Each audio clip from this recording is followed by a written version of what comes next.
Hello good morning friends, কেমন আছো সবাই? ওয়েলকাম জানাচ্ছি আমার প্রতিদিনের মতো নিউ একটি ব্লগে। তো আজকে ঘুম থেকে উঠে সকাল সকাল বারান্দায় চলে গেলাম, সাথে এক কাপ কফি। আর আজকের সকালটা এতটাই মিষ্টি ছিল, আমার তো বারান্দা থেকে আসতে ইচ্ছে করতেছিল না। তো নুরাজবাবুকে ক্যামেরাম্যান বানিয়ে ফেললাম অ্যান্ড বলতে থাকলাম যে আমাকে সুন্দর সুন্দর কিছু ফুটেজ দাও, অ্যান্ড সে তাই করতেছিল।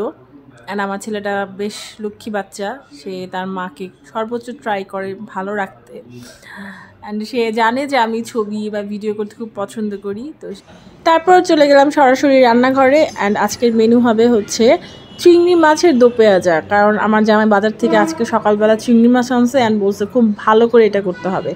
তো আমি একটু ঢং করে একটু ভিডিও করতেছিলাম, বিকজ আমি এটা রিলস বানাইছি। তো এই তো প্রথমেই হচ্ছে পেঁয়াজটা চিংড়ি মাছটা ভেজে নিব ভালো করে, কারণ তারা কুমিল্লার মানুষ, তারা ভাজা ছাড়া তো খাবেই না। তো আমার জন্য কয়েক পিস রাখছি ভুনা করার জন্য, আর ওগুলো হচ্ছে মোটামুটি সবগুলো আমি ভেজে নিচ্ছি সুন্দর করে। ভালো করে মাছের ভিতরে মশলা ঢুকাইতে হবে, না হলে আবার পরে স্বাদ লাগবে না। তো এই জন্য আমি খুব একটা করে চেষ্টা করতেছিলাম।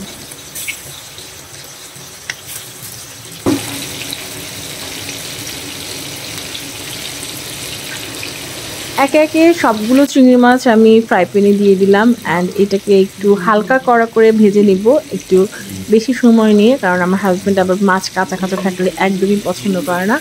তো এরপরে হচ্ছে এই যে পেঁয়াজ কুচি কাটা ছিল, এটা আমি তেলের মধ্যে দিয়ে দিব, অ্যান্ড এটাকে একদম বেরেস্তা টাইপের করে ভাজা ভাজা করব, ঠিক আছে? কারণ আমি এটার মধ্যে কোনো প্রকার শুধুমাত্র তেলের মধ্যেই রান্না করার চেষ্টা করব। তো এই যে লবণ দিয়ে দিলাম, অ্যান্ড পরিমাণ মতো মশলা আমি একটা বাটির মধ্যে সব রকমের মশলা নিয়েছিলাম। অ্যান্ড এখানে হচ্ছে আপনার হলুদ গুঁড়ো, মরিচ গুঁড়ো, তারপর ধনে গুঁড়ো অ্যান্ড জিরা গুঁড়ো, তো সব কিছু মিলে এটা আমি এখন দিয়ে দিলাম। আর এদিকে হচ্ছে এই ভাজা চিংড়িগুলো আমি সুন্দর করে উঠিয়ে নিছি, অ্যান্ড দেখেন এটার কালারটা ভীষণ সুন্দর আসছে। আমার তো এমনি খেতে ইচ্ছে করতেছিল, বাট আমি খাইনি। তো এরপরে হচ্ছে লাস্টের দিকে হচ্ছে এই যে ওই চিংড়ি মাছগুলো দিয়ে দিলাম পেঁয়াজ বেরেস্তার মধ্যে, অ্যান্ড একটু হালকা করে ঝোল দিয়ে দিছি, যাতে জাস্ট একটু ভুনাটা একটু জমে আর কি। তো এরপরে হচ্ছে একটু ঢেকে রেখে দিব। তারপরে পুরো রান্নাটা 10 মিনিটের মতো জাল হবে, যেহেতু আমার কেনা গ্যাস, তো এটাতে পাওয়ারটা অনেকটাই বেশি, ঠিক আছে? এটা আমার সরকারি গ্যাস না, তো এখানে আমার 10 মিনিটের মধ্যেই আমার রান্না হয়ে যায়, ঠিক আছে? আর এটা যেহেতু ভাজা মাছ, তো আমার এতটা টাইমই লাগে নাই। তো এরপরে হচ্ছে এই তো সুন্দর করে রান্নাটা শেষ করলাম, অ্যান্ড ফাইনালি এখন হচ্ছে এটা সুন্দর করে পরিবেশনের পালা। তো আমি ডাইনিংয়ে অলরেডি বাটি বল নিয়ে চলে আসছি।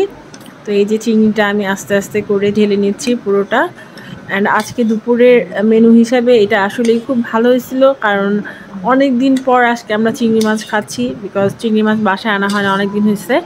তো সেই হিসাবে আমরা সবাই খুব মজা করে খাইছি এটা। তো ফাইনালি আমার রান্নাটা কেমন হয়েছে সবাই কমেন্ট করে জানাবে। আর আজকের মতো ভিডিওটা এখানে এন্ড করছি। সবাই ভালো থাকবে, সুস্থ থাকবে, আল্লাহ হাফেজ।